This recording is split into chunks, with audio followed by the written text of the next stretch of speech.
every time I stop and think like, my job is to lead people to Jesus is such like, why wouldn't I want to do this?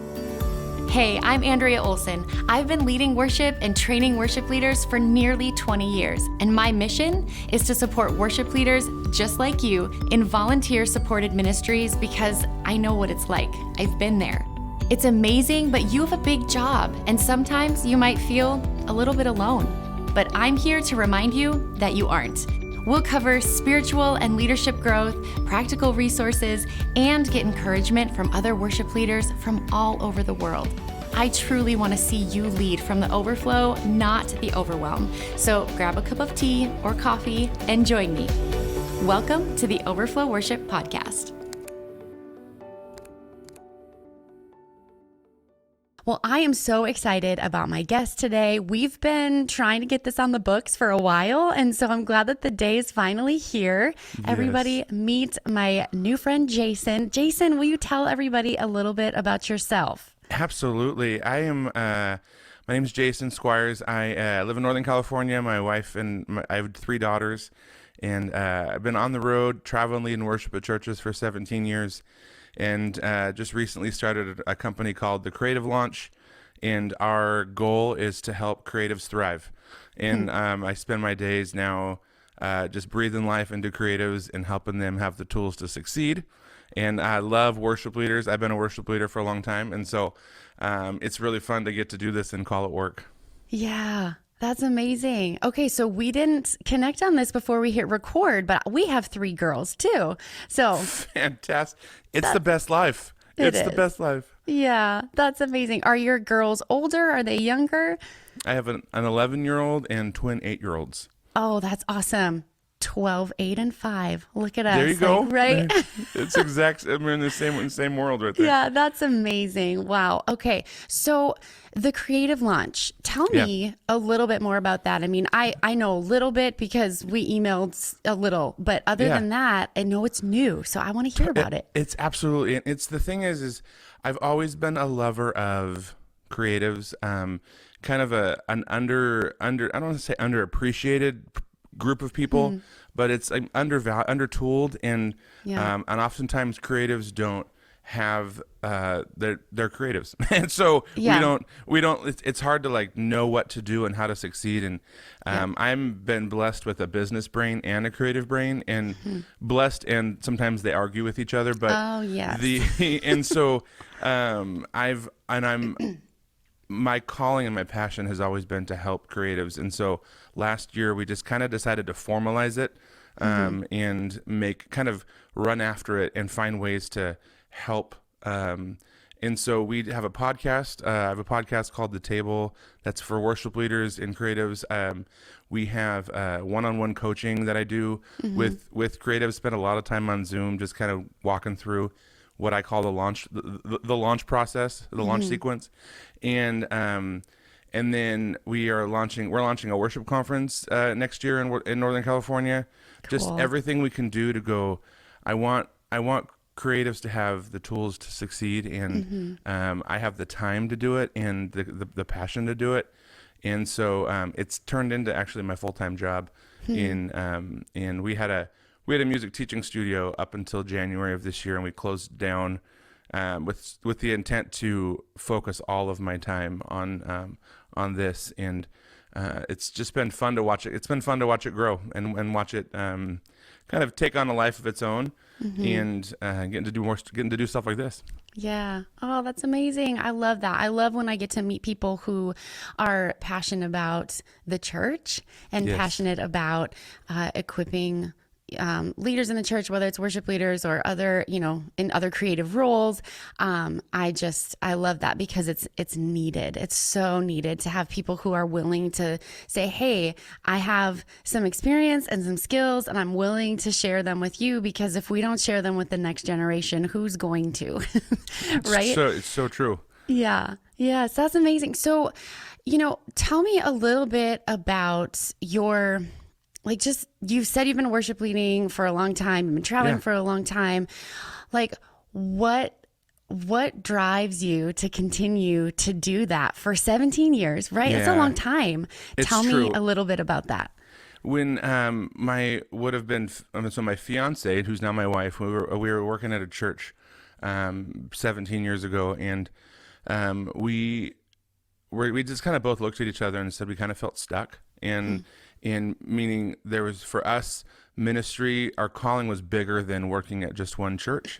And so we kind of were like, I don't know what that means, and we kind of navigated ourselves to this place of being on the road and leading worship and helping to basically giving worship leaders the chance to go, I need to take a Sunday off, and I don't have a number two, and kind of started filling that role. And we started doing that right about in Sacramento when there was this church planting boom, and it seemed like every weekend a new church was opening up somewhere in Sacramento.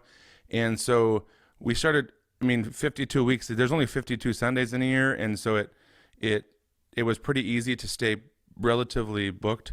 And then I started teaching at conferences, and then that booking started going from Sacramento to out of state to across the country. And 17 years later, I've tried many times actually to get off the road and just to kind of go like, I'm going to stay home and work at a church, or I'm going to, and it's every time it's like God is I think of like in Toy Story when the claw chooses who will go and who will stay. I feel like I feel like God comes along and just kind of picks us up and says, you keep getting off the road. I need you to back on the road. And then I get off the road and he just picks me up and puts me back on it again. And it's like blatantly where you're like, God, I was trying to get off the road. He's like, I know. And I wanted to put you back on the road. Doors are closing and everything comes back to continuing to travel. And my kids have grown up in that world now. And so they don't actually know anything different other than long car rides. And and so my wife, but I couldn't do it if it wasn't for my wife. She's been like the most supportive. Like I've tried to get off the road and she's been the one all the times going, no, I really think God's keeping us here. And so it's been amazing. And I don't, so now we're just kind of in the space going, we're here until God calls us out of it. And but it is exhausting. And there's no way around it, but it is exhausting because it's flying or driving somewhere every weekend. And there's not really like a routine. It's every weekend, It's something different, and which is fun, but it also brings its challenges. Oh yeah, absolutely. Absolutely. And I think no matter what season we're in, it's easy to look at a different spot or a different season or a different vocation, or even just a different, like, for you, it wouldn't be a different vocation completely, but just a different spot, maybe stationary. And it's easy to look at that and say, like, I think that would be better. Or I think, oh, I wish I could be like this person. Or, someone may say, like, I wish I could be like Jason or like Andrea, or I wish I, whatever. But it's like, there's challenges no matter where we are placed, wherever God places us. But it's such a beautiful thing and a validating thing when God so clearly establishes us somewhere, right? Like for you, you're Amen. Like this, he's established me in this. And so I'm going to walk in it until he closes the door. And what a great amount of faith that takes. And I think that's a great way to segue into, talking about this job of being a worship leader. And, sometimes it is hard, like being in a church, that is a hard job. It's a vast job description. It's like, you have to be a little bit of an expert at sound and a little bit of an expert at this, and then team management and, like leadership, all the things. And a lot of people are like, I didn't go to school for this. Like, I don't, correct. And so it's easy to say, like, I don't know if I'm cut out for this. Right. And so the importance, I want to encourage everybody who's listening today that, lean into that, ask God, like, God, have you established me here? Like, just reaffirm that for me, because sometimes I question, or I wonder, maybe I should go over here. Maybe I should step down.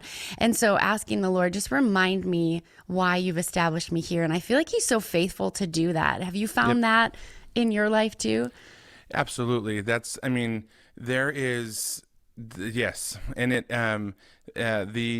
every time I stop and think like, my job is to lead people to Jesus is such like, why wouldn't I want to do this? You know what I mean? Why wouldn't I want to be in this space? Yeah. Like I think of the song, like, What a Beautiful Name. Like, you have no rival, you have no equal. Like, that is, we get to declare that as worship leaders, and we get to lead people to that space. And so when that's your calling, and then you thrive in that space, and you feel that kind of like, is this the right space for me? I come back to, we get to do the only thing we're going to be doing forever in heaven. God's amen. like, and God goes, I'm going to give you the gifts to do that here.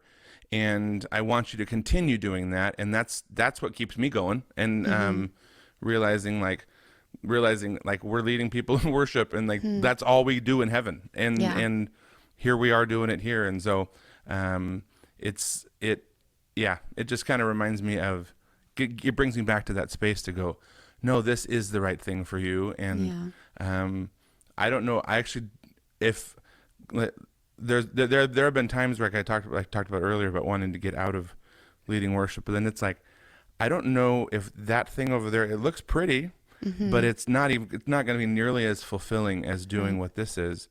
So then I start asking the question, like, why do I want to get out of this?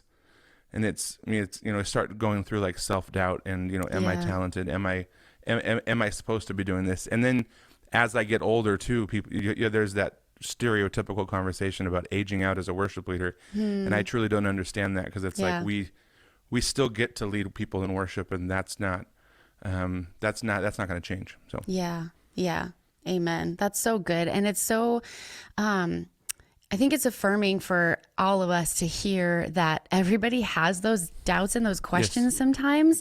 And it's good to lean into that. And it's good to say like, okay, God, help me navigate through this. Help me ask the questions. And then we realize like, oh yeah, I guess that was just a kind of a surfacey fear. And I know that I'm called to this, and it gives us the strength that we need to keep going when things are hard, when they are frustrating, because there's a lot of good stuff too, like a lot of amazing stuff, but there are some challenges with it. So, a lot of the people, like I mentioned before we hit record, a lot of the people who listen to our podcast are new worship leaders, or they're newly positioned, right? So they maybe they could have been leading for 20 years, but they're in a brand new church. Maybe it's a lot smaller. Maybe it's a different, size team, or whatever the dynamic may be.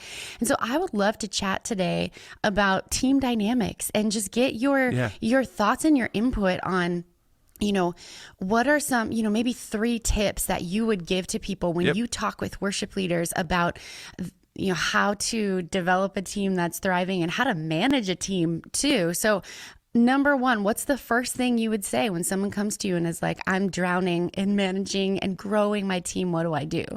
I love this. This is like my sweet spot. I love, for 17 years, I've been leading worship at churches. And what I do is I walk into a new scenario, and there's a band of people I've never met. And in that hour and a half, we're leading worship together. And so that was terrifying when I first started doing this, and then started realizing, I would walk away going, there are some of the there's similarities into all of these situations and struggles that I was coming up against, and how do my brain goes, how do I fix that? And so I started realizing, like, they're people, like, we're working with people, and I truly believe that people are not inherently evil. Like, where we sometimes go like, oh my gosh, that person just doesn't understand me, or I don't, like, I battle my lead pastor all the time, and we're always fighting. And it comes back to understanding how people are wired. And so there's a couple of things that come out of that. One is the 3 learning styles. And what a learning style is how you learn, but it also means how you accept communication. And so the 3 learning styles are auditory learning, visual learning, and kinesthetic learning. So auditory learners are people who learn by hearing. Visual learners are people who learn by seeing, and kinesthetic learners are people who learn by doing. And so that means when you're talking to somebody and they don't understand you, you have to reapproach what you're saying to see if maybe you're not actually reaching their learning style. And so, my wife and I, I'm 100% auditory and she's 100% visual. And so that brings its challenges when we're trying to talk about things like scheduling and, grocery store lists and stuff like that. And so I have learned how to communicate with her so that we never actually argue. We've been married, July is going to be 16 years. And we've truly, and people always think I'm lying when I say this, we've never had an argument in our marriage because we've just learned, like, if I communicate properly to you and you communicate properly back to me, we're not going to actually ever be at odds with each other because we're on the same team. Right. And so a lot of issues that come up in team dynamics are based on, I just didn't communicate something properly to you. And then that builds over time. Yeah. And so when you look at the people around you and go, my pastor and I never actually understand each other, and it's you typically communicate in how you learn or how you best. Right. Like I don't ever. My wife and I regularly, I'll say something and she'll go, we'll talk about calendar. She's like, I have to have my calendar in front of me. That doesn't make any sense. And so I'm like, oh, that's right. So she opens up her calendar and then we can have a conversation while she's looking at her calendar. And then I'm talking about it, but I can talk about it, but she has to be reading it. Yeah. And so, that's eliminated the need for arguing in our relationship. I played with a bass player for a long time. She used to travel with me, and we would finish a rehearsal, like a song that we've played 100 times. And I'm taking my guitar off, and she's like, "Can we play that song one more time?" And it used to frustrate me. Sure. Because I'm like, we just nailed it. Like, we don't need to play it again. And then I realized she was a kinesthetic learner. Like, she had to play it in order to feel successful. Or the person who's wants to stop rehearsal to make a change on a chord chart, where I would go, I can remember the change because we talked about it. Sure. They had to write it down or they had to do it. And those three learning styles are kind of game changed for me. Yeah. Because you walk in to a space, and if you looked around the people around you, you probably know their learning styles. If you just kind of stopped and thought like, oh, they always need to stop and do it, or they always need to stop and write it. And so that would be the biggest tip, I would say, that has kind of helped me be a better leader. And for me, it's kind of fun to analyze. Like, that didn't work. What do I need to fix? What do I need to change in order to help that conversation make more sense? We are going to take a quick pause from today's episode because I have a free gift for you. Leading worship is a big deal. And as much as the responsibility thrills you, it also can be a little daunting, right? And I know because I've been there. As someone who's led worship for more than 20 years, I know how stressful prepping for the weekend set can be because, let's face it, Sunday's always coming. So I've developed a checklist that I go through every single time I'm preparing a set list for an upcoming service. And it really helps a lot. I feel confident, I feel prepared. It saves me time because, let's face it, volunteer, you're probably spending precious evening time working because you're just trying to fit it all in. And so this helps you work smart and saves you time. And most importantly, it just helps me make sure that nothing falls through the cracks. It's helped me for 20 years and I'm giving it to you for free. So click the link in the show notes or head on over to overflowworship.com/setlist checklist to get yours today. All right, back to today's episode. Yeah, absolutely. That's so good. And so, it's giving people the benefit of the doubt, because sometimes I think, when we're in that leadership position and we're in the throes of a rehearsal, it's like, did you not come prepared? Did you not listen? We jump straight to being frustrated. And I'm not the type of person that voices those things. I'm a nurturer and a teacher, but sometimes in my head, I'm like, really? But giving people the benefit of the doubt because maybe they did, but they are that hands-on learner who can't really fully process it until they've done it with the team. And so I think that is just, such a great place to start. So really the way I would summarize that is understanding your people and giving them the benefit of the doubt.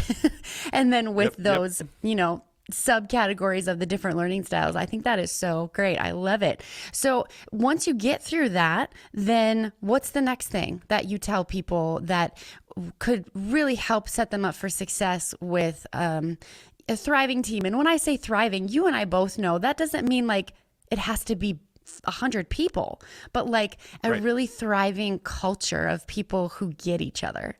Correct. The next, that would be the 3 learning styles first. The next portion to that would be the 5 love languages, because love languages are how the person feels accepted. And as soon as somebody feels wanted, valued, accepted, they're going to give you everything. They're going to show up on time to rehearsal. They're going to go home and practice. And, and if you're not loving them the way they feel loved, then they're not gonna. It's not gonna connect with them as highly. And so, the 5 love languages, if you've never heard of them, are so touch. I get these all wrong all the time. Touch, words of affirmation, gifts, acts of service, and the 5th one is just left me. There's a 5th one, and it's important, but it just left me. But like, so finding where they find value, and then connecting with them on that space. So for instance, like my wife's love language is time. That's the other one. There it is. Found it. Yeah. I forgot my wife's. That's really bad. That is terrible. I'm just kidding. No, it's funny because I know the 5 too, but it's like in that moment I was like, I want to help him out, but I can't think of it either. Which one is it? Time. Yeah. That's funny. So my wife's love language is time, and so when we we don't buy each other gifts at like holidays or birthdays, and because that doesn't mean like I love you or I find value in this relationship. Where she finds value is if I put my phone away and we go on a date and she has my undivided attention. Yeah. That means way more to her than opening up a present that she doesn't need or want. Or we both live in a world where it's like if we need something, we just go get it. So it's not, that doesn't, and it's not like, buying flowers and chocolate and Valentine's Day. And like, it's like, no, go spend time with them. And that's actually way more valuable than that. And so if you can figure out the team's love language and their learning style, those 2 things hand in hand will, when somebody feels valued and connected, the other stuff kind of falls into place, and they want to be there. Because think about it, like if you're anywhere you go, I go there because I'm valued. Right. I go there because I want to be there, and I've connected there, and people there know me and understand me, and so so those two things are kind of those kind of go hand in hand. But I think number 1, understanding how to communicate, and then number 2, understanding where their love is and value is, because that's how they're going to feel appreciated. Totally. Yeah. Well, when they feel valued, they feel wanted, not just needed.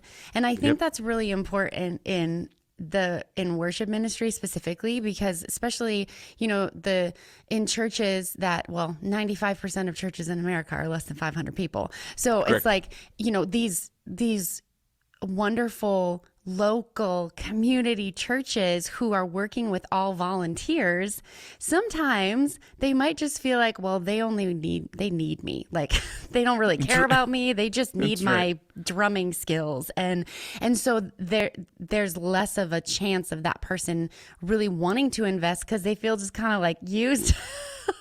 And so it's up to us as the leader to be like, no, I actually care about you as a person. Let's put the drumsticks away and grab a couple other guys or girls and let's chat or let's get coffee or, whatever. So I think that is so important and powerful, because oftentimes we go right to the skill, like to the gift. I need you to accomplish this task, and then everything will be great. Yeah. Yeah. That's absolutely. not how people are wired. And if you think about it yourself too, like as a worship leader, I want those things. I want to feel valued, and I want to feel loved and cared for. And as soon as that's the case, I'm going to give you everything. Like I'm going to pour in what I've got here, because that's the foundation to, like, I don't want to say the foundation to success, but it's the foundation to feeling, or it's the foundation to like building where you want to go. And so. Yeah, absolutely. Because there's trust there, right? Yep. I mean, absolutely. So in our last, few minutes here, what would be a third tip that you would give? Like, what's the next thing? Where do you go from there? Totally. Setting expectations and communicating them well. So nothing is worse than like somebody not doing something you didn't explicitly communicate to them. Yeah. So like, for instance, the difference between call time and a downbeat on a Sunday morning. So if you say the call time's 8 a.m., but in your mind, you want to be actually doing music at 8 a.m. Yeah. And then they get there and they're walking in with their coffee, and you're feeling this tension of like, gosh, hurry up and get going. And but you didn't actually say, I want to be playing music at 8 a.m. And that's the difference between like a call time and a downbeat. Downbeat being like this at 8 a.m. I want to be playing music. If that means you have to show up at 7:30, then the doors are open, but communicating that well. And so, and it's not like, like to the point of like, stringent detail and stuff, but it's making sure that like the miscommunication doesn't exist, and there's nothing just kind of like tossed into the air that you assume they know what you're thinking. Totally.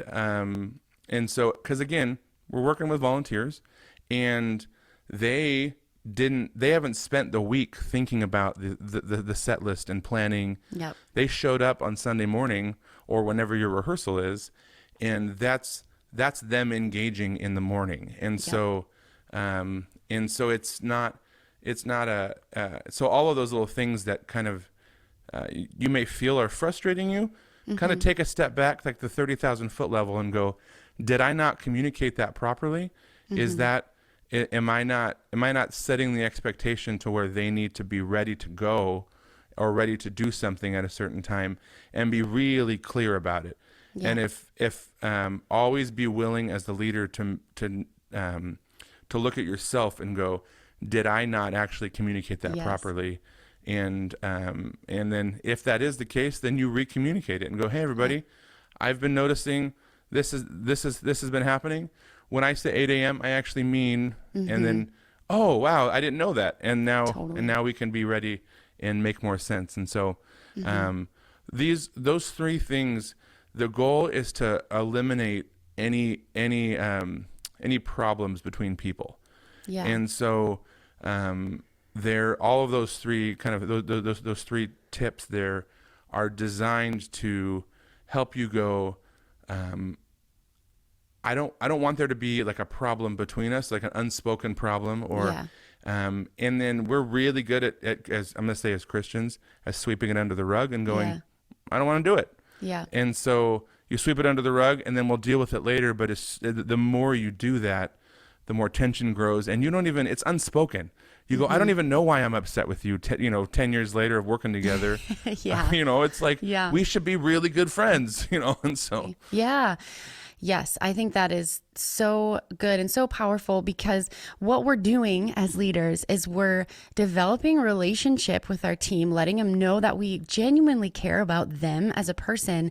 And then, it might not completely eliminate all conflict, but it gives you a foundation and, that relationship with them when there is some sort of problem. It's not terrifying to talk about it, because you have this foundation that you've set up, and it helps.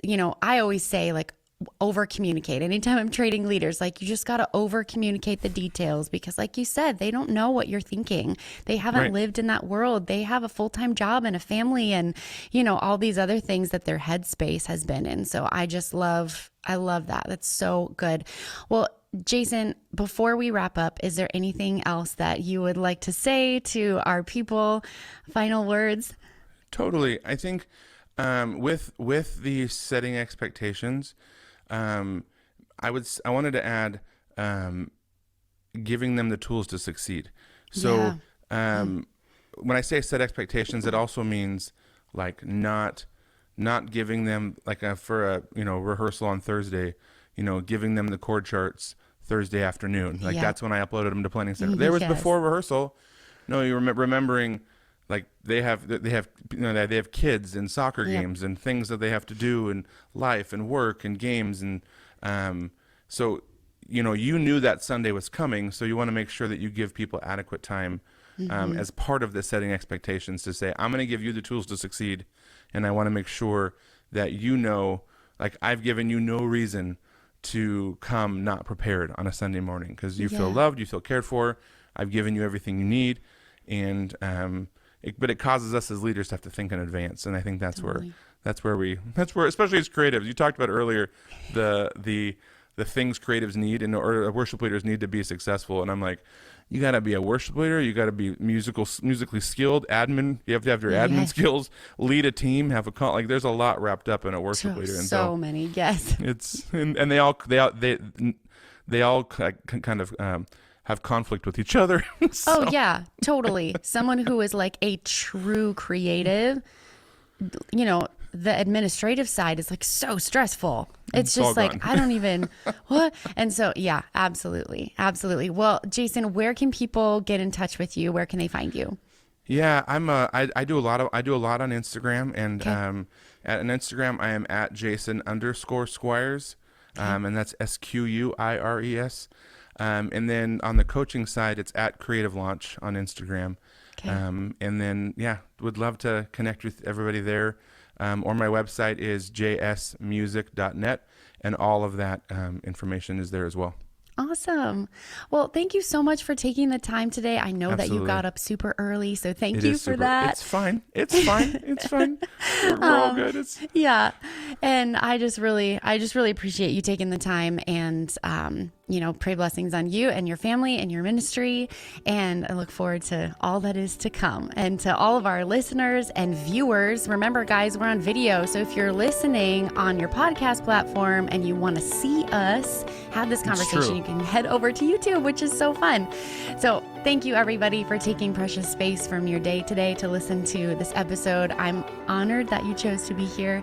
If you loved today's episode and you haven't already, would you take 30 seconds and leave a review? I actually read every single one of them, and it does help us keep delivering you the content that you want with interviews with people like Jason, and it helps us reach more people.